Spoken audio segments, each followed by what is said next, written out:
Hi everyone, welcome to Neil Reviews It.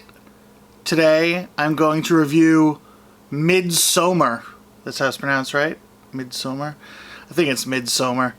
We just went and saw it, and it was a pile of dog trash. I guess that's unfair. It was really funny. I enjoyed most of the jokes that were made, whether they were intentional or not.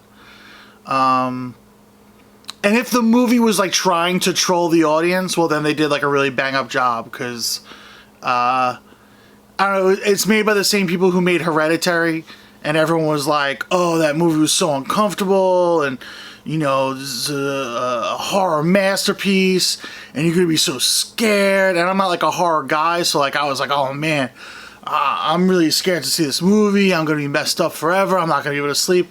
It was corny as hell. It was a lot of silliness. And Kathleen said that Hereditary had like a corny ending also, so I don't know, maybe that's like these guys' thing. Alright, so it's the main character, it's the girl who played Paige from WWE. Not the girl who plays Paige in WWE, but the girl who played Paige in the movie about Paige. It was her and her boyfriend, who is not Chris Pratt, but looks like he should be played by Chris Pratt.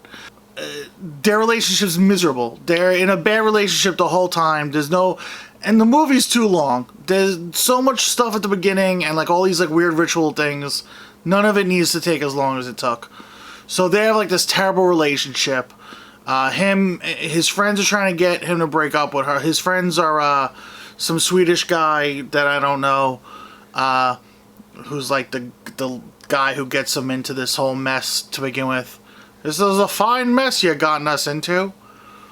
And then his other friends are Chidi from The Good Place. It's Chidi from The Good Place, and the dude from Maze Runner who refused to call Thomas by his name. He calls Thomas Greenie. He's like the jerk-off guy in Maze Runner. He plays a jerk-off guy in this too, so bang-up job by him. So they're like trying to get him to break up with her at the beginning of the movie. And then like her family, her sister who's bipolar, and then they show that like she's on medication, but I didn't see what kind of medication. So she's got like a mental thing too.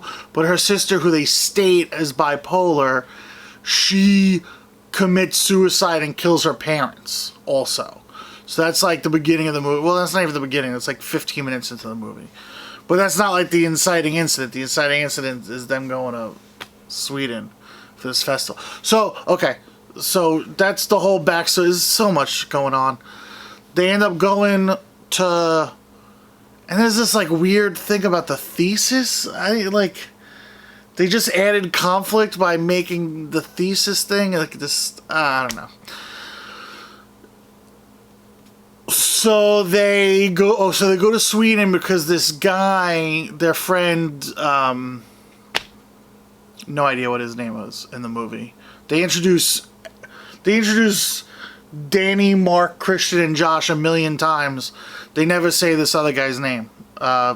Peter, Per, Ubu.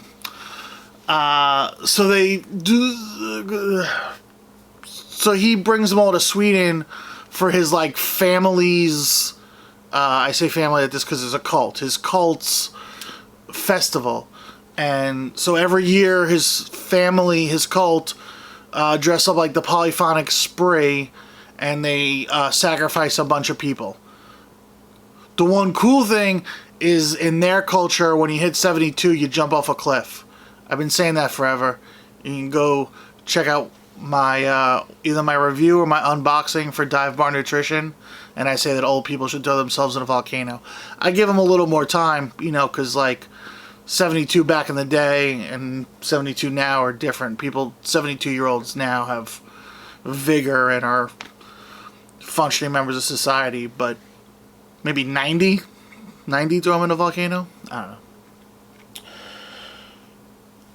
So they watch these like two people commit suicide off the thing, and they're like all messed up about it. And then you know, everyone gets murdered, and no one really has any questions.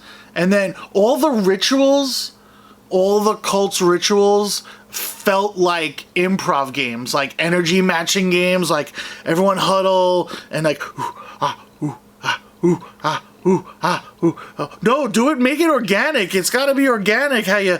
I don't know, man. It was so whack and so corny. Everything. It made me laugh so hard. Then the end, she looks like she's dressed in a flower planter. I didn't understand that at all. Like she looked like she's the victim. She ends up, I don't know, man. It was so corny and so whack. There were a couple of cool shock moments. There were a couple of funny things.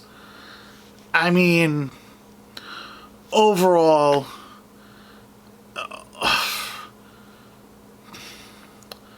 I don't know, man. I don't want to be dismissive and give it a pile of clothes being donated to Goodwill, but it's down there, man. It's that or a rubber duck for both story and enjoyment. I mean, it was just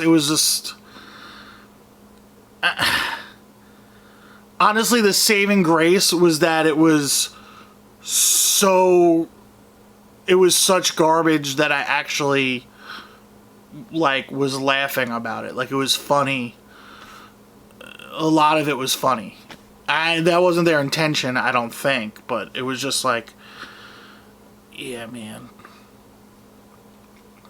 The cult like drugs them a little, but they like were already like, as soon as they got there, they do mushrooms. So then, like, is the whole thing like a drug trip? Like, it didn't. I don't know, man.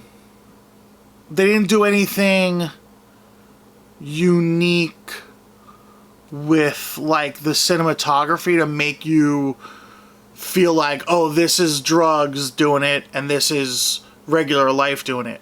Like, she was just a mess.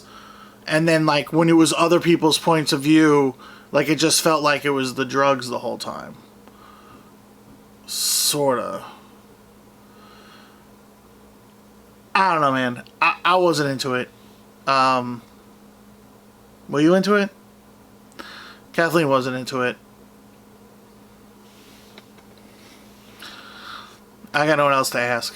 I think it was garbage. The dude from Maze Runner was funny because he was playing like kind of like a D-bag. Cheaty was cheaty. Chris Pratt guy was whatever. There was a bear. That was cool and interesting. No one's gonna say anything about the bear. And then no one said anything about the bear. There's like this other couple from England that's there. It's friends of another friend. So like, I guess like the young people go out and like bring... Giving me hair? I guess the young people go out and bring like fresh meat to the... Oh, they call it fresh blood. They do call it fresh blood. To the festival. And then the polyphonic spree sacrifice them. But I don't know, man. I thought it was whack. Alright, thank you for watching. Like, share, subscribe. Come see me live.